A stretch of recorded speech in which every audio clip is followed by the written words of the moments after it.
बच्चों, ये last heading है इस चैप्टर का। आज हम आपको विभव मापी तथा उसके उपयोग ये समझाएंगे। तो देखिए, विभव मापी का जैसा कि उसका नाम है विभव मापी, अर्थात ये विभव को मापता है। कौन सा विभव? दो बिंदुओं के बीच के विभव के अंतर को, किन्हीं दो बिंदुओं के बीच के विभवांतर को विभव मापी के द्वारा बड़ी यथार्थता से मापा जाता है। मैंने लिखा है, इससे विभवांतर व सेल का विद्युत वाहक बल यथार्थता से ज्ञात करते हैं।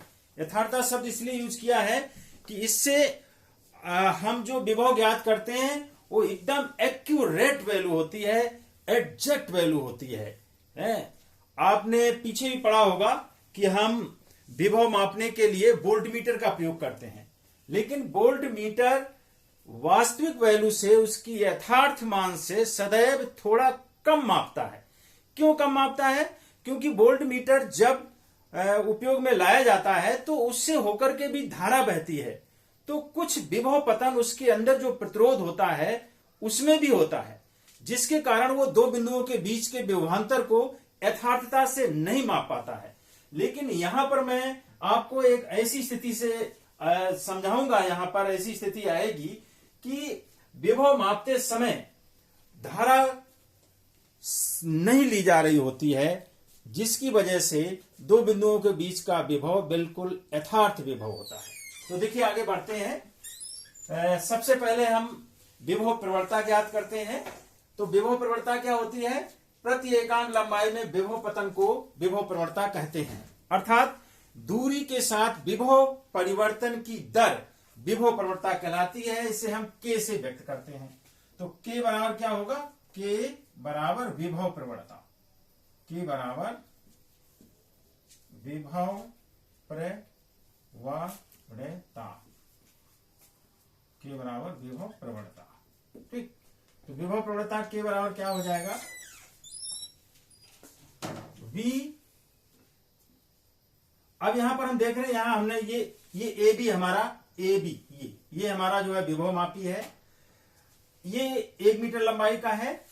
इसके और टुकड़े करके कई तार जोड़ करके इसे 10 मीटर लंबाई का भी बनाया जा सकता है। जितनी ज्यादा यहां तारों की लंबाई होगी, ये उतना ही ज्यादा सुग्राही होगा। तो फिलहाल हमें समझाने के लिए आपको 1 मीटर तार वाला विभव मापी दिया है। इसे लकड़ी के ऊपर कस दिया जाता है। कनेक्शन वायर की सहायता से हमने इसमें एक सेल जोड़ा है, ये कुंजी जोड़ी है, और ये रिहास्टेट है, जिसकी सहायता से हम विद्युत धारा को प्रतिरोध यहां घटा बढ़ाकर कम या ज्यादा कर सकते हैं।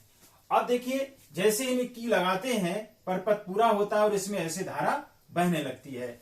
अब इस विभव मापी में जो तार प्रयोग किया गया है, वास्तव में ये तार क्या है? ये प्रतिरोधी तार है। ये कॉन्स्टेंटिन या मैग्नीन का बना होता है, तो ये प्रतिरोधी तार है ये। ठीक है, इसीलिए मैंने इसको अलग कलर से जो है प्रयुक्त किया है, क्योंकि ये एक प्रतिरोधी तार है। बाद बाकी ये सब हमारे कनेक्शन वायर है, तांबे के हैं।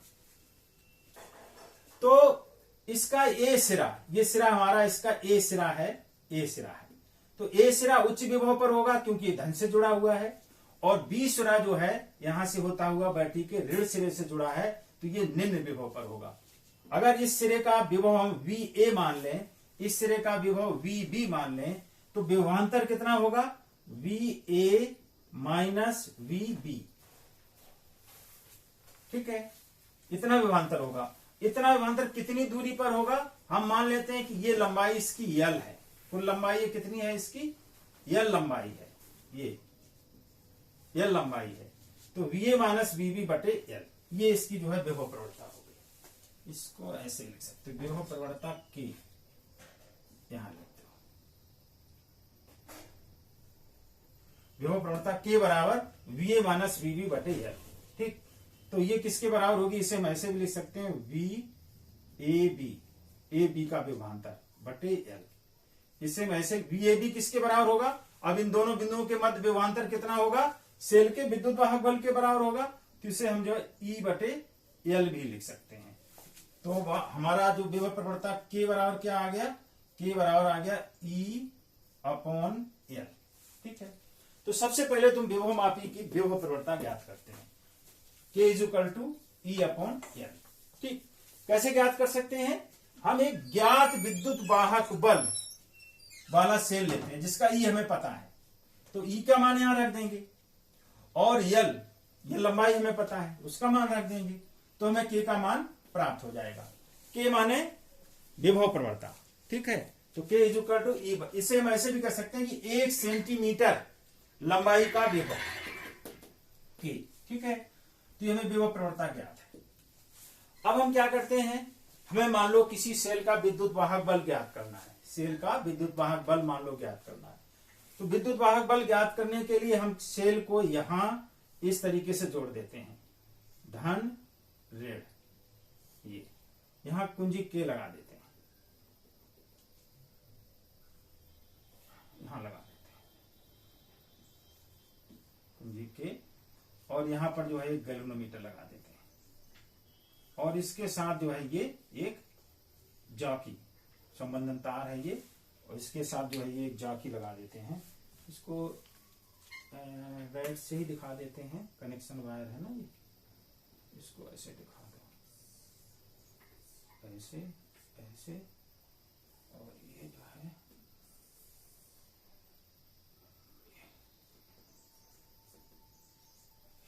ठीक है, इस सेल का ये धन सिरा है और ये ऋण सिरा है।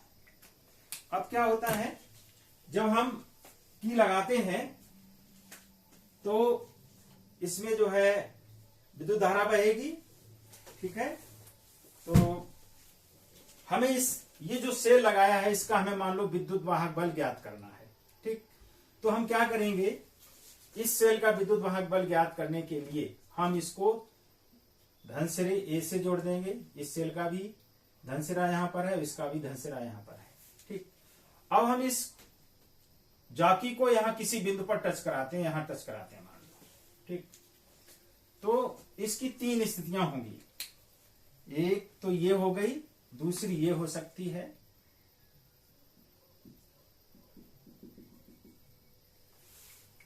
और तीसरी स्थिति ये हो सकती है, ये। हम इसके नाम दे रहे हैं, मान लो ये C है, ये C डैश है, और ये C डबल डैश है। J कर दो, J लिया गया, J J J J dash और J डबल डैश, ये 3 स्थितियां हैं। अब समझिए जरा, तो हमने ज्ञात कर लिया है। अब हम जब इस सेल को लगाएंगे जिसका विद्युत वाहक बल, इसका हमने मान लो E विद्युत वाहक मान लिया है, E डैश मान सकते, E1 मान सकते हो, चलो E1। इस सेल का विद्युत वाहक बल कितना है, E1। ठीक, E1 सेल है जिसको हमने इस विभव मापी के साथ में जोड़ दिया है। इस सेल का हमें विद्युत वाहक बल ज्ञात करना है, तो इस सेल को जोड़ा हमने, यहां की लगा दी और इसको गैल्वेनोमीटर से जोड़ दिया, और संबंधन तार के द्वारा हमने ये एक जॉकी से जोड़ दिया। अब हम जॉकी को पहले J डैश पर, J डबल डैश पर, यहां पर हम टच कराते हैं, तो अब हम देखते हैं कि A और J डबल डैश, A और J डबल डैश, इसको हम साफ कर देते हैं, A J डबल डैश के मध्य विभवांतर,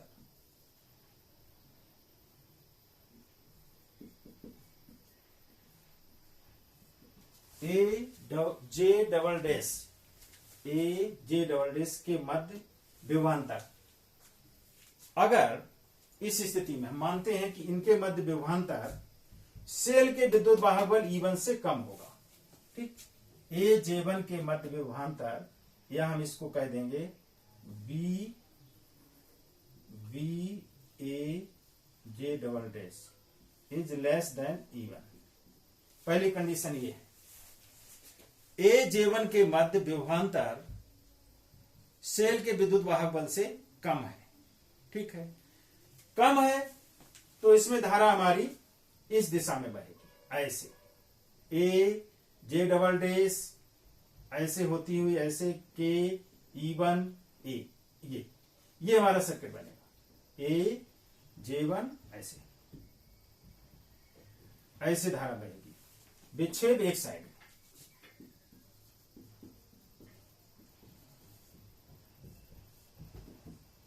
धारा मापी में विक्षेप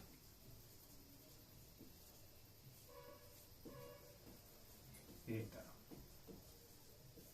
ठीक, अब हम क्या करेंगे, इस जॉकी को यहां से हटा दिया, यहां भी नहीं है, ठीक, ये अभी नहीं है मान लो, ठीक है, ये नहीं थी, ये पहली स्थिति थी। अब हमने इसको यहां से हटा दिया, अब हमने इसको कहां टच कर दिया, अब हमने इसको मान लो यहां टच किया, ये इस जगह पर। अब जब यहां, तो हमारा परिपथ क्या हुआ इस सेल के लिए, ये ए जे डैश जी के E1 ए, ये वाला, ये हुआ, ठीक। अब देखिए जैसे जैसे हम ए उच्च विभव पर है, बी निम्न विभव पर है, जैसे जैसे हम ए से बी की तरफ जाते हैं विभव गिरता जाता है, ठीक। तो चूंकि अब हमने जॉकी को J1 पर लगाया है तो तार की लंबाई बढ़ गई, ये लंबाई बढ़ गई, ये लंबाई बढ़ गई, तो इसके बीच विभवांतर बढ़ जाएगा। तो ए J1 के मध्य विभवांतर, अब हम यहां क्या लिखेंगे, ए जे डैश के मध्य विभवांतर V A J dash is greater than E1। अब ये इस सेल के विद्युत वाहक बल से इन दोनों बिंदुओं के मध्य का विभवांतर अधिक होगा। अभी विभवांतर अधिक है तो सेल की धारा ऐसे नहीं बहेगी, अब कैसे बहेगी, इस डायरेक्शन में, ये डायरेक्शन होगा इसका, ऐसा, ऐसे। पहले कैसे बह रही थी, जब यहां टच कराया था तो ये विभवांतर इस सेल के विद्युत वाहक बल से कम था, तो धारा ऐसे बह रही थी, धन से कम की तरफ ऐसे जा रही है। अब जब जो है हमने यहां टच कराया तो इसके तार में जो है ए और जे डैश के बीच विभवांतर अधिक है सेल के विद्युत वाहक बल से, तो धारा ऐसे बहेगी, ऐसे, ठीक है, उल्टे दिशा में। तो विभवांतर धारामापी में दूसरी तरफ होगा, धारामापी में विक्षेप दूसरी तरफ, ठीक। अब हम एक ऐसी स्थिति ज्ञात करते हैं कि धारावाही में विक्षेप शून्य हो। वो स्थिति क्या होगी, वो स्थिति होगी, हमने इसको यहां से डिस्कनेक्ट किया और इसको लाकर के हमने मान लो यहां टच कराया, ना इधर ना इधर, इसी के बीच में टच करा के ऐसे देखते रहे, ऐसे देखते रहे, एक बिंदु ऐसा मिलेगा जहां टच कराएंगे तो इस गैल्वेनोमीटर में कोई विक्षेप नहीं हो रहा होगा। अर्थात ये वो स्थिति है जब ए और जे के मध्य विभवांतर, अब ए जे के मध्य विभवांतर यानी वी ए जे, ये बराबर होगा किसके, सेल के विद्युत वाहक बल। अब इस सेल से, इस गैल्वेनोमीटर से यहां से होकर के कोई धारा नहीं बहेगी, क्योंकि जितना सेल का विद्युत वाहक बल है उतना ही ए और जे के मध्य विभवांतर है। तो वी ए और जे के बीच का मान, जो मान है विभवांतर का, वो सेल के विद्युत वाहक बल के बराबर होगा, ठीक। अब इस स्थिति को हम नोट कर लेंगे, यहां से क्या नोट कर लेंगे कि E1 अर्थात सेल का विद्युत वाहक बल बराबर वी ए जे, ठीक है। अब देखिए जो वी ए जे है इसको हम कैसे कैलकुलेट करेंगे, हमें पता है कि एकांक लंबाई का विभवांतर कितना है, के निकाला था, ये के बराबर ई बटे एल लिख दो, इंप्लाइज दैट के इज इक्वल टू ई बटे एल, ठीक है। ये के हमें पता है, 1 सेंटीमीटर लंबाई का एकांक लंबाई का विभवांतर कितना है, के है। तो यहां से यहां तक की कितनी लंबाई है हम नाप लेंगे। मान लो ये स्मॉल एल लंबाई है, ये जो हमें संतुलन मिला जब गैल्वेनोमीटर में कोई धारा नहीं बह रही है, तो ये लंबाई कितनी है, स्मॉल एल है। तो के गुणा, भाई एकांक लंबाई का विभवांतर के है, तो एल लंबाई का के इंटू एल, ठीक है। तो ये हो जाएगा हमारा बी ए जे बराबर हो जाएगा विभव प्रवणता के इंटू संतुलन की लंबाई ये ए जे इंटू ए जे या K into L, E1 is equal to K into L. तो इस तरह से किसी सेल का विद्युत वाहक बल ज्ञात कर सकते हैं। ये हमारी एल हो जाएगी, अगर इसको हम साफ कर दें, ये एल हो जाएगी यहां से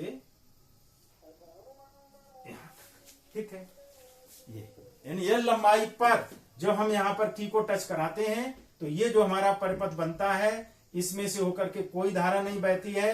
क्यों नहीं बहती है? क्योंकि जितना विद्युत वाहक बल इस सेल का है वही इन दोनों बिंदुओं के मध्य विभवांतर पैदा हो रहा है इस सेल के कारण, ठीक है।